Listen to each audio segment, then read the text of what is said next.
ఇంకా మీడియా సమావేశంలో పాల్గొన్న టీచర్స్ అసోసియేషన్ అధ్యక్షుడు ఆదిశేషారెడ్డి, రాము యాదవ్, ధనుంజయ నాయుడు, చినేపల్లి హరీష్ రాయల్, ఎల్లంరాజుపల్లి శ్రీనివాసులు రెడ్డి, ఎంఆర్పీఎస్ నాయకులు సాతపల్లి వెంకటేష్, మిట్టమీదపల్లె ఎంపీటీసీ సురేష్, చందా సుబ్రహ్మణ్యం, పుట్ట యుగంధర్, కొమ్మివారిపల్లి రామచంద్ర, ఒంటిమిట్ట తెలుగుదేశం పార్టీ నాయకులు పల్లె ప్రతాప్ రెడ్డి, జలగం బాలకృష్ణ, తులసి దీప్ ఇంకా తదితర తెలుగుదేశం పార్టీ నాయకులు పాల్గొన్నారు.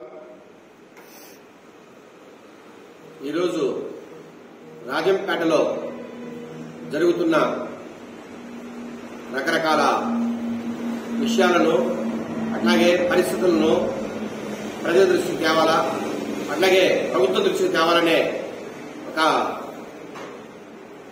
ఆశయంతో మీటింగ్ కండక్ట్ చేస్తున్నాం. గత 5 ఏళ్లుగా ఏ రకంగా అయితే వైసీపీ నాయకులు, వైసీపీ ప్రజాప్రతినిధులు ఈ రాజంపేటను ధ్వంసం చేశారో అదే రీతిలో తెలుగుదేశం పార్టీ ప్రభుత్వం నారా చంద్రబాబు నాయుడు గారి ఆధ్వర్యంలో, పవన్ కళ్యాణ్ గారి ఆధ్వర్యంలో, మన యువనేత నారా లోకేష్ గారి ఆధ్వర్యంలో ఏర్పడిన తర్వాత కూడా అదే రీతిలో వైసీపీ నాయకులు రాజంపేటలోని అన్ని మండలాల్లో, మున్సిపల్ ఆఫీసుల్లో ఈరోజు వాళ్ళ ఇష్టానుసారంగా ప్రవర్తిస్తూ, వారి ఇష్టానుసారంగా మీటింగులు పెడుతూ, అధికారులను బెదిరిస్తూ, పూర్తిగా రాజంపేట మా వశమై ఉండాలి, మేము చెప్పిందే జరగాలని అధికారులను బెదిరించే పరిస్థితి ఉందంటే మనం ఆంధ్రప్రదేశ్ లో ఉన్నామా లేదంటే వేరే పులివెందుల ప్రాంతంలో ఉన్నామా నాకు ఇప్పటికీ అర్థం కావట్లే. గత కొన్ని రోజులుగా రాజంపేటలోని పరిస్థితి చూస్తున్నాం. నందలూరులో ఎంపీపీ ఒక పక్క అధికారం బెదిరిస్తూ మీటింగ్లు పెడుతున్నాడు, ఇంకొక పక్క రాజంపేట మున్సిపల్ కార్పొరేషన్ కమిషనర్ అతని ఇష్టానుసారంగా ప్రవర్తిస్తున్నాడు, ఇంకొక పక్క ఊటుకూరులో పెద్ద ఎత్తున 40 నుంచి 50 ట్రిప్పులు పెట్టి అధికార పార్టీ నాయకులు మట్టి తోలుకుంటూ, ఇక్కడ రాజంపేటకు అతి దగ్గరలో 80 ఎకరాల లేఅవుట్ వేయాలని ఎవరు పర్మిషన్లు ఇచ్చారు, ఎవరి భూమి, ఎట్లా అంత భారీ లేఅవుట్లో ప్రభుత్వ పర్మిషన్ లేకుండా వేస్తున్నారో, అసలు మట్టి తోడడానికి ఎవరు పర్మిషన్ ఇచ్చారో. ఇదొక పక్క అయితే నందలూరు మండలం ఆడపూడి దగ్గర సుత్తను గత కొన్ని రోజులుగా అక్రమ మైనింగ్ చేస్తున్నారు. ఆ రోజుల్లో ఎవరైనా అడ్డుపడితే కేసులు పెట్టించారు.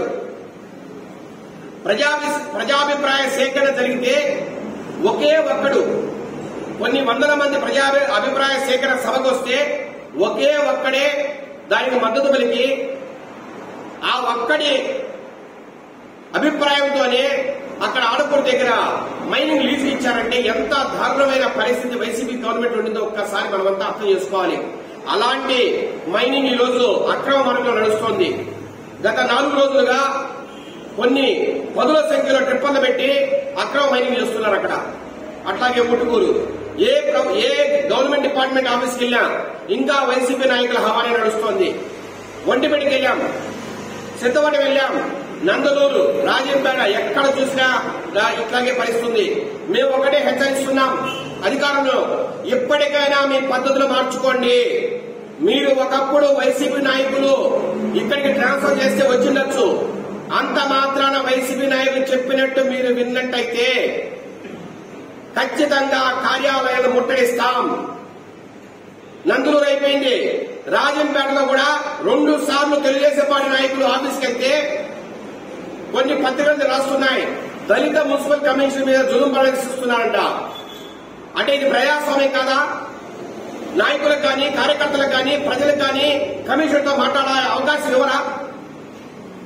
ప్రభుత్వం వచ్చి 25 రోజులైనా ఇంతవరకు అక్కడ ఆఫీసుల్లో ఇప్పటికీ జగన్మోహన్ రెడ్డి ఫోటోలు పెట్టుకుని ఆయనే ముఖ్యమంత్రి అని పగటికల్లు అంటున్న అధికారులను ఏమనాలి, ఏం మాట్లాడాలి?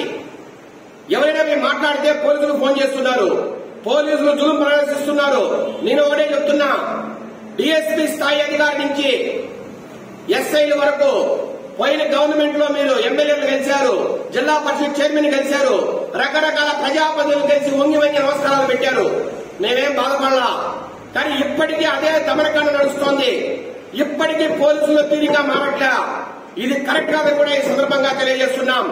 పోలీసుల దగ్గర నుంచి, రెవెన్యూ అధికారుల దగ్గర నుంచి, ఇంజనీరింగ్ అధికారుల వరకు పూర్తిగా మీరు మారి ప్రజలకు సేవ చేయకపోతే, నిష్పక్షపాతంగా ఉండకపోతే ఖచ్చితంగా మీ మీద చర్యలు తీసుకోవడానికి ఎట్టి పరిస్థితుల్లో ప్రభుత్వం వెనకాడదని కూడా ఈ సందర్భంగా తెలియజేస్తున్నాం. పూర్తిగా రాజంపేటలో 1000 ఎకరాలు ధ్వంసం అయిపోయింది. 1000 ఎకరాల భూమిని నందూరు మండలం కావచ్చు, రాజంపేట కావచ్చు, ఒంటిపేట కావచ్చు, సిద్ధవరం కావచ్చు, రకరకాల మండలాల్లో వైసీపీ నాయకులు తన కబ్జాలో తీసుకుని 1000 ఎకరాలను ఈరోజు సాగు చేస్తున్నారు.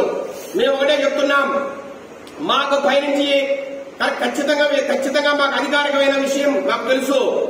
గవర్నమెంట్ లో ఈ రోజు ఒక ఆర్డీఓ స్థాయి అధికారి నేతృత్వంలో, మళ్లీ చెప్తున్నా, ఒక ఆర్డీఓ స్థాయి అధికారి నేతృత్వంలో ఇక్కడ రాజంపేటలో జరిగిన అవినీతి అక్రమాల మీద ఖచ్చితంగా అతి కొద్ది రోజుల్లోనే ఒక కమిషన్ ను ప్రభుత్వం నియమిస్తుంది.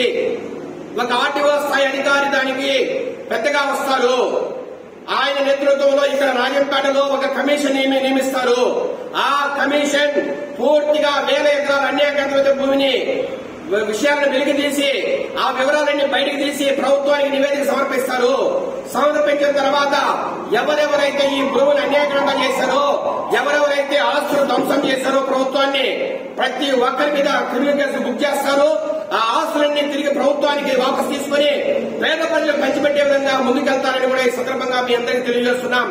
కాబట్టి వైసీపీ నాయకులారా, వైసీపీ ప్రజాప్రతినిధులారా, ఖబర్దార్ కాసుకోండి. అతి త్వరలో ఒక ఆర్టీఓ స్థాయి అధికారి నేతృత్వంలో ఖచ్చితంగా ఒక కమిషన్ రాబోతోంది. ప్రతి ఒక్కరి భాగోతం బయటపడుతుంది.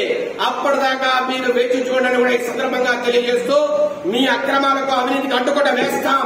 ఇది తెలుగుదేశం ప్రభుత్వం, ఇది ప్రజా ప్రభుత్వం కూడా మీ అందరికీ తెలియజేస్తున్నాం.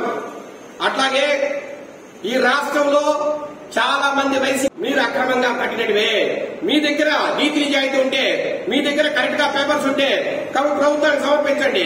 సమర్పించిన తర్వాత కూడా ప్రభుత్వం మీకు ఇబ్బంది పెడుతుందంటే ఖచ్చితంగా మీరు పేపర్కి ఎక్కండి. అంతేగాని మీరు చేసేది దొంగ పనులు అనేది తెలుగుదేశం పార్టీ అంటే ఒప్పుకునే ప్రసక్తి లేదని ఈ సందర్భంగా హెచ్చరిస్తూ మరొక్కసారి రాజంపేట అధికారులకు కూడా విన్నవిస్తున్నాం. మేము హెచ్చరిక జారీ చేయట్లా, విన్నవిస్తున్నాం. రాజంపేట కాన్స్టిట్యున్సీలోని అందరూ అధికారులు ఇప్పటికైనా మేల్కొనండి, ప్రజలకు సేవ చేయండి. వైసీపీ నాయకులు తొత్తులుగా వ్యవహరించద్దు దయచేసి. ఒకవేళ ఇదే పరిస్థితి కొనసాగితే రాబోయే రోజుల్లో ప్రతి ఆఫీసులు ముట్టడిస్తాము తెలుగుదేశం అందరిలో అని ఈ సందర్భంగా తెలియజేస్తూ సెలవు తీసుకుంటున్నాం. Thank you.